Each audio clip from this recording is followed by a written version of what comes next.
Okay, we're back. I managed to get like 2 minutes into this, and then kicked the power cable out of the wall, which turned off the mic, which then would have fucked up the timing, even if I could stop and start. So that's the whole thing. But yeah, fossil development time, bit of a boring chore, but new Pokemon for the team potentially, at least 2 out of 3. They offer some shitty trades here, as you can see, which I'm going to ignore. It would be useful to like fill your decks if you had 2 of a different one or something, or one you already had credit for in the decks and wanted the other, but on a Nuzlocke it doesn't really help you if the other one's not as rare. I feel like they've changed the trades for this as well, but maybe they didn't, or at least from, maybe it's a fire red versus red change, but either way it's a mission. Like a seal would be quite good or something, but you don't get that here.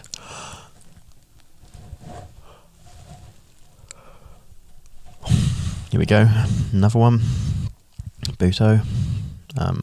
So originally I was going to call him like Kabbalah, like the Jewish holy book, like that ancillary book to the Torah, the Jewish expanded law, expanded universe guide, the fans guide to the setting, I guess.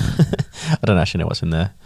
I probably should one day. I started reading the Torah once, got as far as Exodus, and it was a really boring part, and I lost my page. But I'll have to resume that one day.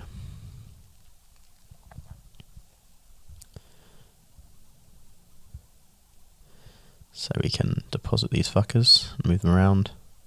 So yeah, we should only have one. So Kabutops is way cooler despite all the memes about Helix.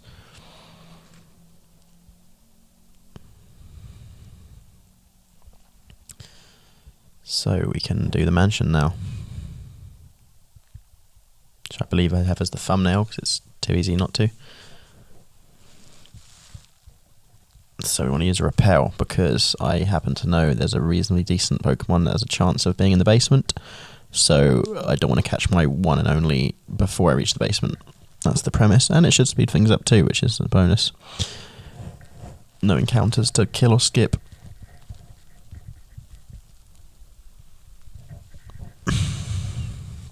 So who are we putting up front for this trainer?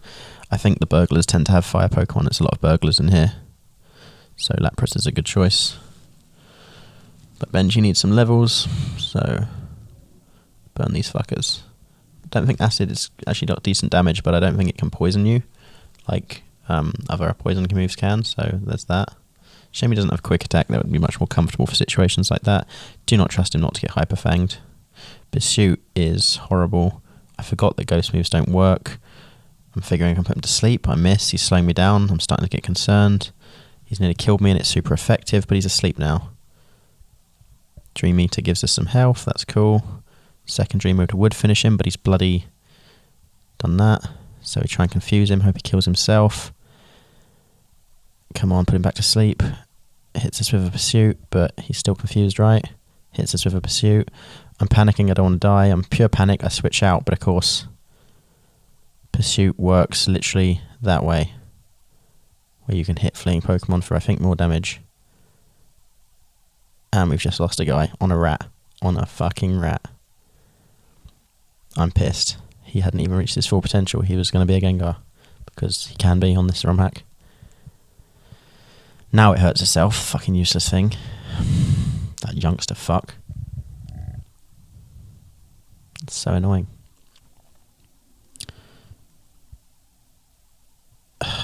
And, you know, the one we're hoping to get here is the same type of someone we've already got, so that's not going to help us too much. I'm pissed. I guess that's the unpredictability of Nuzlocke. You know, I guess it can go that way. That's the danger. It would be boring, I guess, if nothing happened. I really dropped the ball with those pursuits. You know, when he was asleep, I should have switched him out. He had a super effective move. We had a powerful Pokemon that could have killed it. It's a Hyper Fang guy. We got too complacent. We were very cautious with Raticates the whole time, and this time we weren't. I thought originally he's Hyper Fang's normal, the rat's normal, the ghost would be really safe. Safest bet, but nope. Some of it was luck, but it was a bad move on my part. Not the safest move anyway. Now they're dead because of me.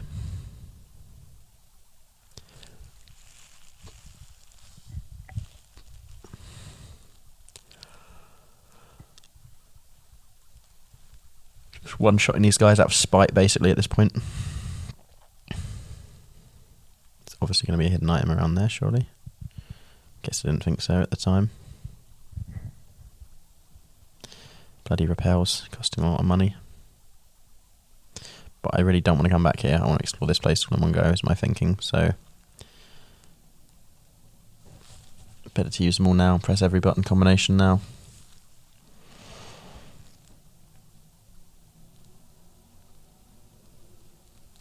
It's weird to get, that's the only trouble with getting the Mew from the Mew glitch that early on, because you're hearing about Mew and it's like special and exciting, but you already literally have him with you, and there's no like special event for it.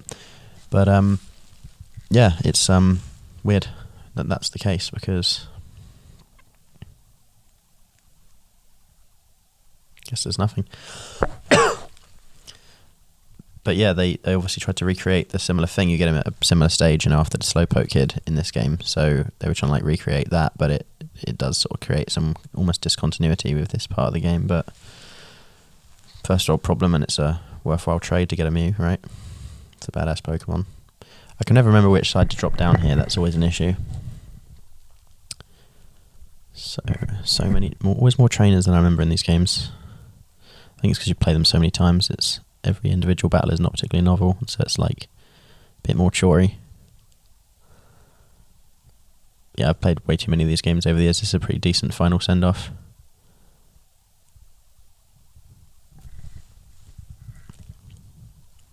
Doing a Nuzlocke and something vaguely creative. It's really helped me master my mic setup. Nice, rare candy's always good. HP up's always good. Still wouldn't trade these for a favourite getting killed, but little consolation prizes, I guess. That didn't take me where I wanted.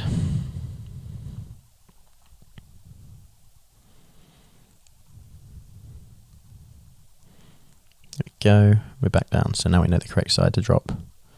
Excellent. I thought that was straight into the basement, but we've still got this little bit of floor to go. Do not trust that thing not to self-destruct. Paralysing us instead, but at least he's paralysed too, thanks to our passive ability. Don't know why I used the thingy move then, that's a bit weird. He's charging up, that doesn't bode well. Let's just bash him. Nice, nearly full health again. Psychic's going to be super effective, even though paralysed, we can get one off. He's down. We've levelled. Must be getting too high level to him. Not sure what Blaine's Pokemon are at. I had a list of like levels, but not types and moves to aim for. But I've been like cutting it as I go, so I don't have it after the fact. But you know, other than that one time, I think where I couldn't bring a Mew in, I generally knew what I was doing. I never went above, you know.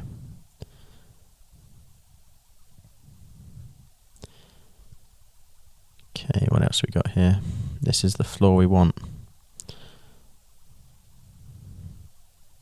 And we don't get the encounter we want. And annoyingly, we don't have a coughing yet. I thought we did, but we obviously don't.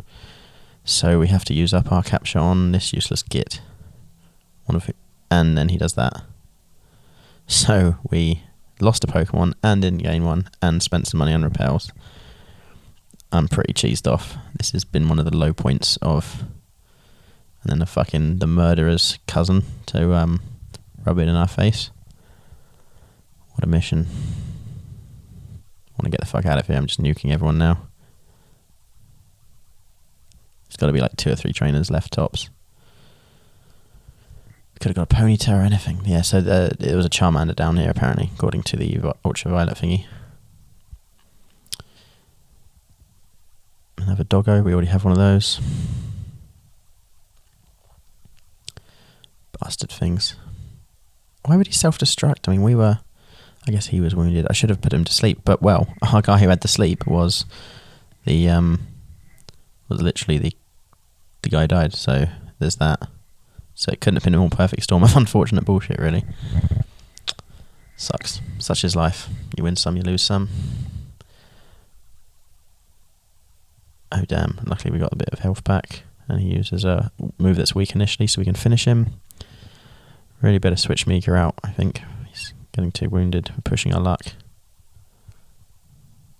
Another item, that's cool. Elixirs are going to be good for the Elite Four. Especially the 5 PP moves like Blizzard, you know, that you're going to want to spam. Because you're not over leveled, so their things are going to take more hits. Nice. Okay. Final area. Just about done with this shitty place now. The only sort of weirdly exciting thing when you lose one is that, like, you sort of start thinking, who shall I use instead, you know?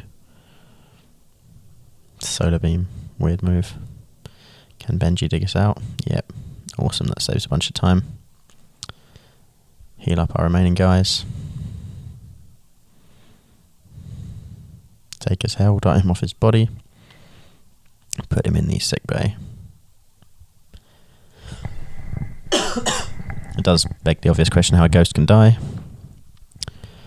So I'm thinking Aerodactyl or Dratini at first.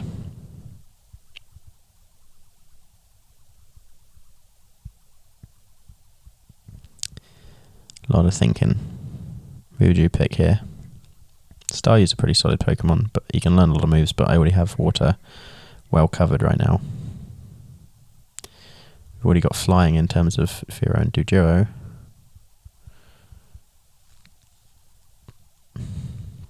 But here's an evolved form of someone else I've got, right? I'm having a bit of a sort out.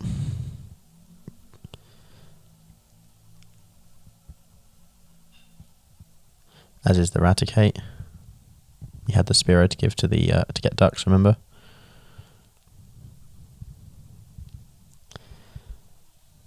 Could have Gyarados come back in the mix, or Magic. Haven't got a grass guy anymore, but grass really isn't that useful.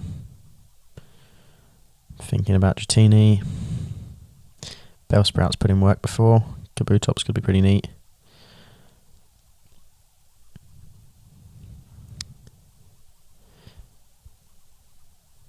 Terry could be good. Level 5 though, what a mission to level up. And then I think, yeah, Nidoking is pretty fucking good. Although he's like not a rare Pokemon I got from the Safari Zone. Like, let's use these items up on our main guy. Our main man.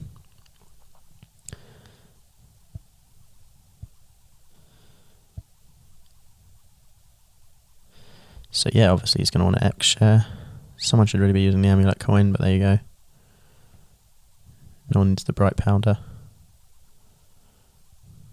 Let's get rid of some of this junk that we're going to save for the Elite Four.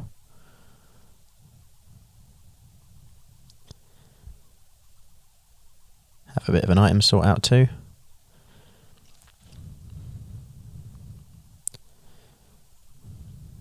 Yeah, so even though I lost one, I'm making more difficult for myself. And away we go. Sans Haunter. Kind of blows, but there you go.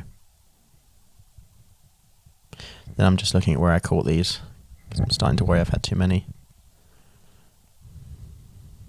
Pallet Town, from the water at Pallet Town. 13. Safari Zone. See, then I'm thinking Goldeen and is a duplicate of, what do you call him? And these other guys all came from the Safari Zone. So you know what? I'm retroactively treating the Safari Zone as one area and moving them away.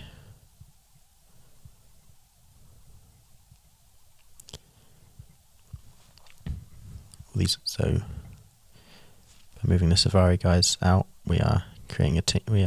Yeah, that's all we've got usable now in this box one.